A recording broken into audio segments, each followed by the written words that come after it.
Hello everyone, welcome back to my channel. हमने अपने पिछले वीडियो में एजुकेशनल साइकोलॉजी के कॉन्सेप्ट और नेचर डिटेल में डिस्कस किए थे। अगर आपने वो वीडियो नहीं देखा है तो उसकी लिंक नीचे डिस्क्रिप्शन बॉक्स में दी हुई है, ज़रूर देखिएगा क्योंकि आज का टॉपिक उसी का कंटिन्यूएशन है। तो हमने अपने पिछले वीडियो में जाना था कि एजुकेशनल साइकोलॉजी बेसिकली ये स्टडी करती है कि बच्चा एजुकेशनल सिचुएशन में कैसे बिहेव करता है, कैसे सीखता है और कैसे डेवलप करता है। अब जब हम ये समझ चुके हैं कि एजुकेशनल साइकोलॉजी क्या है, तो नेक्स्ट लॉजिकल क्वेश्चन आता है कि इसका स्कोप क्या है। स्कोप का मतलब होता है किस किस एरिया तक सब्जेक्ट फैला हुआ है। यानी यहाँ पर हम डिस्कस करेंगे कि एजुकेशनल साइकोलॉजी किन किन चीज़ों को कवर करती है। तो एजुकेशनल साइकोलॉजी का स्कोप बहुत वाइड और डायनामिक है। ये सिर्फ लर्नर तक लिमिटेड नहीं है, बल्कि पूरे टीचिंग लर्निंग प्रोसेस को कवर करती है। इसका मेन सेंटर तो लर्नर होता है, लेकिन लर्नर के साथ जुड़ी हुई सभी चीज़ों को ये कवर करती है।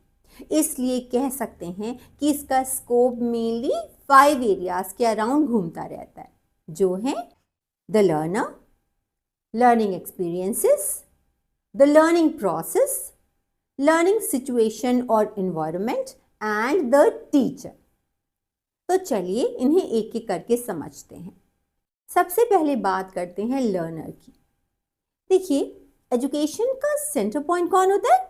लर्नर। इसलिए एजुकेशनल साइकोलॉजी का सबसे पहला फोकस होता है लर्नर या बच्चा। यहाँ हम ये समझने की कोशिश करते हैं कि बच्चा कैसे ग्रो करता है, बच्चे का डेवलपमेंट कैसे होता है, चाइल्डहुड, एडोलेसेंस और अडल्टहुड में क्या क्या चेंजेस आते हैं। हर बच्चा सेम नहीं होता। किसी की इंटेलिजेंस ज़्यादा होती है, किसी का इंटरेस्ट अलग होता है, कोई इमोशनली स्ट्रांग होता है, कोई थोड़ा सा सेंसिटिव होता है। तो एजुकेशनल साइकोलॉजी हमें ये सिखाती है कि इंडिविजुअल डिफरेंसेस को समझना टीचर के लिए बहुत ज़रूरी है। इसलिए एजुकेशनल साइकोलॉजी में हम जो टॉपिक स्टडी करते हैं वो हैं growth and development, individual differences, intelligence, aptitude, interest, attitudes, emotional and social development and mental health and adjustment etcetera. अब जब हम लर्नर को समझ गए तो नेक्स्ट क्वेश्चन आता है कि बच्चे को क्या सिखाया जाए और कैसे सिखाया जाए। यहीं से शुरू होता है लर्निंग एक्सपीरियंसेस का एरिया। एजुकेशनल साइकोलॉजी यहाँ हमें बताती है कि कौन से लर्निंग एक्सपीरियंसेस यूज़फुल होंगे बच्चे के लिए, किस एज पर कौन सी एक्टिविटी देनी चाहिए, लर्निंग को इंटरेस्टिंग और मीनिंगफुल कैसे बनाया जाए। हर चीज़ हर एज के बच्चे के लिए सूटेबल नहीं होती है, इसलिए टीचर को ये डिसाइड करना होता है कि कौन सी एक्टिविटी कौन से स्टूडेंट के लिए कौन से टाइम पर सही रहेगी।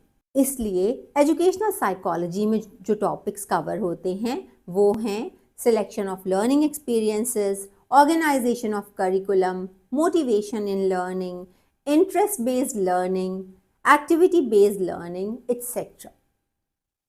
अब हम आपसे एक सवाल पूछते हैं कि लर्निंग होती कैसे है।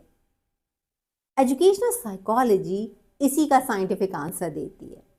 इस एरिया में हम समझते हैं laws and principles of learning, different learning theories and methods of learning, memory and forgetting, thinking and reasoning, problem solving, transfer of learning etcetera. अगर टीचर को लर्निंग का प्रोसेस समझ आ जाए तो टीचिंग ऑटोमेटिकली इफेक्टिव हो जाती है। अब सिर्फ लर्नर और लर्निंग प्रोसेस ही काफ़ी नहीं होते। अगर क्लासरूम का इन्वायरमेंट ही नेगेटिव होगा तो क्या लर्निंग अच्छे से हो सकती है? बिल्कुल नहीं। इसलिए एजुकेशनल साइकोलॉजी लर्निंग एनवायरनमेंट को भी स्टडी करती है। यहाँ हम देखते हैं classroom climate, school environment, peer group का effect, teaching methods and aids etcetera. क्योंकि पॉजिटिव एनवायरनमेंट लर्निंग को इजी बना देता है। इसीलिए एजुकेशनल साइकोलॉजी में हम जो टॉपिक स्टडी करते हैं वो हैं classroom management, school climate, teaching methods, audio visual aids, evaluation techniques, guidance and counseling, etc. अब आता है सबसे पावरफुल फैक्टर, जो है the teacher. Educational psychology teacher को सिर्फ पढ़ाना नहीं सिखाती है, बल्कि ये भी सिखाती है कि टीचर खुद को भी समझे और अपने स्टूडेंट्स को भी समझे। इसलिए एजुकेशनल साइकोलॉजी में हम जिन टॉपिक्स पर फोकस करते हैं वो हैं teachers personality, attitude and professional competencies, motivation, emotional balance and adjustment, teaching skills and classroom management, understanding learners' needs and problems, role of the teacher as a guide and facilitator। तो हमने आज के video में जाना कि educational psychology का scope क्या होता है। अगर आपको ये वीडियो हेल्पफुल लगा हो तो प्लीज़ वीडियो को लाइक ज़रूर करिएगा, अपने फ्रेंड्स के साथ में शेयर भी करिएगा, और अगर आपने अभी तक हमारा चैनल सब्सक्राइब नहीं किया है तो इसे सब्सक्राइब भी ज़रूर करिएगा। फिर मिलते हैं अपने नेक्स्ट वीडियो में किसी न्यू टॉपिक के साथ। तब तक के लिए goodbye and thanks for watching.